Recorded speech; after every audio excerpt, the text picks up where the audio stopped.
in New Zealand there are about 4.3 million people and roughly 1 million guns. So we begin with a simple question. When should kids get access to those guns? Your answer may depend on where you live. In many rural families, for example, not only is there nothing wrong with kids using guns, the younger they do it, the better, apparently, learning good habits that hopefully keep them safe for life. You're about to see very young children firing guns. Some of you will think that's fine. Some of you will be appalled. So who are these kids and who are their parents? And can children safely handle guns? Tristram Clayton went to find out. William Cooling is 7 years old, armed and deadly from 25 metres. That's the one. That got him. That was him with his .22 Magnum. Here, he's using his 28 gauge shotgun. Good boy. Not far away in rural South Auckland, the Parsons kids are also enjoying a spot of target practice. Today they're using air rifles, but make no mistake, that's not the only type of weapon they know how to operate. You guys all use a real gun? Yeah. How did you find that? Sore. A lot harder. Yeah. Very hard. Kicking, it kicks your shoulder. And in downtown Auckland, scouts Daniel Lowther and Bradley Smith are also loosening up their trigger fingers. The 7 shooters are all part of a resurgence in the number of young children using guns. Good shooting, Will. The first time I used my 410, it did give me a little kickback. What's a 410? It's a little mini version of this, but no pumping. So how old were you when you first used a shotgun? 4. How old were you or when you used a real gun? 8. Yeah. About 8. About 6. I was about 8. How long have you been shooting? It's about 7. The moment of truth approaches. And despite their tender years, there's more than just practice targets in their sights. Trying to shoot deer, geese, ducks, rabbits, turkeys. Have you hit any of those animals? Yeah. Which ones did you get?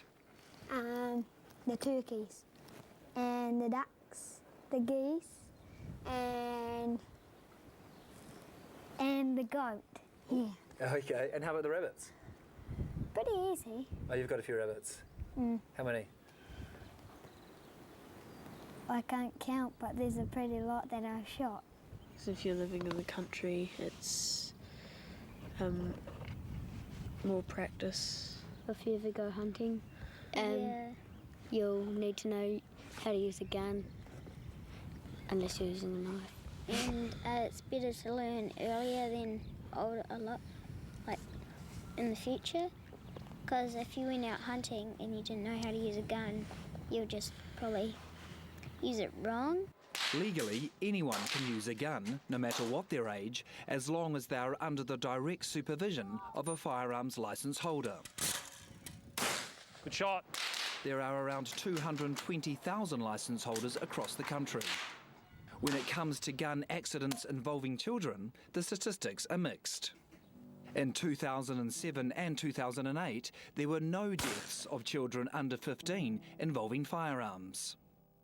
But there were a number of non-fatal accidents. 127 in 2007, 141 last year. Nearly all the accident reports I've seen involving children involve ignorance.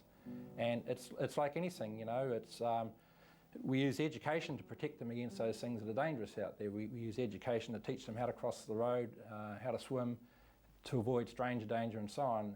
Some people think that ignorance protects them against firearms. Now, that's counterintuitive. You know, why should firearms be any different to any other danger that kids find in their life? And John Dyer practices what he preaches. That's my son's one.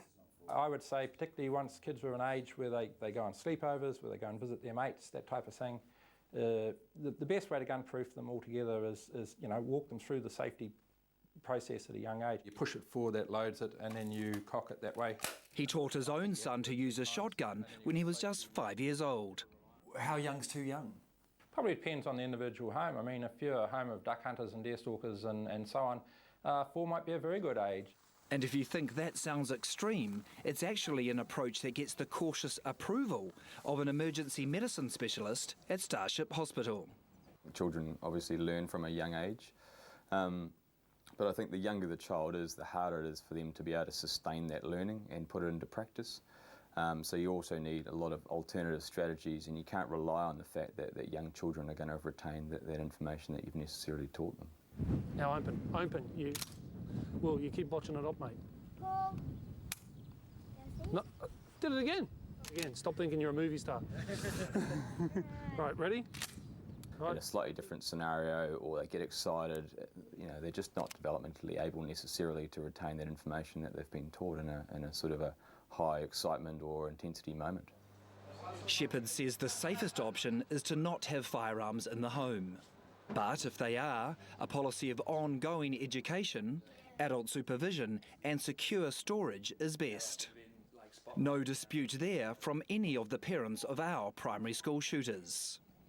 Not Generation X, it's Generation Xbox, and there's too many kids running around playing all these games on the computer or Xbox or whatever, and shooting is just a fun. But what we actually teach them here is it's about safety, and yes, it's fun, but you've got to be safe and controlled environment. In the country, when you're involved or you involve your children in hunting, the conversation isn't started with, hey, let's go hunting and let's go and kill something. We have a purpose when we go out there, and the purpose is we're going to go out, we're going to hunt, we're going to learn all the skills associated with survival, with bushcraft. You catch your food, then you have to gut it and carry it out, and then you have to skin it and have it butchered and then put it in the freezer, and then you can eat it. I'm always hunting, I'm always shooting. I thought it was wise for us to introduce him to firearms and the safety aspect of firearms before natural inquisitiveness took over. I just wanted him to learn the right way the first time. And have you actually shot down some ducks? Yeah. How many? 5. Should William Cooling ever find himself lost in the bush, he's unlikely to go hungry. Good boy. That's the one.